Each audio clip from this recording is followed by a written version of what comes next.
नमस्कार मंडळी. आपण नेहमी एक म्हण ऐकतो, अति तिथे माती.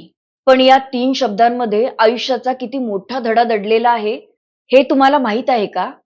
चला, या म्हणीचा अर्थ सांगणारी एक छोटीशी गोष्ट ऐकूया. एका गावात गणू नावाचा शेतकरी राहत होता. तो खूप कष्टाळू होता, पण त्याला एक सवय होती. कोणतीही गोष्ट तो प्रमाणापेक्षा जास्त करायचा. एके वर्षी त्याने त्याच्या शेतात टोमॅटोची लागवड केली. पीक चांगले यावे म्हणून तो रोज शेतात जाऊन मेहनत करायचा. एके दिवशी त्याच्या मनात विचार आला, जास्त खत टाकलं तर पीक अजून भरघोस येईल. त्याने खत टाकले.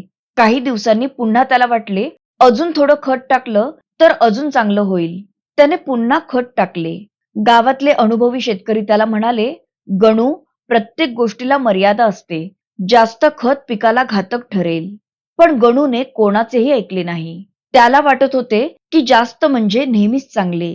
पण काही दिवसांनी झाडाची पाने पिवळी पडू लागली, फुले गळून पडली आणि जे पीक भरघोस यायला हवे होते ते हळूहळू नष्ट झाले. गणूच्या डोळ्यासमोर त्याची सगळी मेहनत वाया गेली. तेव्हा त्याला त्याच्या चुकीची जाणीव झाली. मित्रमैत्रिणींनो, चांगली गोष्ट असली तरी तिचा अतिरेक वाईटच असतो. अति खाणे, अति बोलणे, अति राग करणे, अति लोभ करणे किंवा अति आत्मविश्वास, कोणत्याही गोष्टीचा अतिरेक शेवटी नुकसानच करून जातो.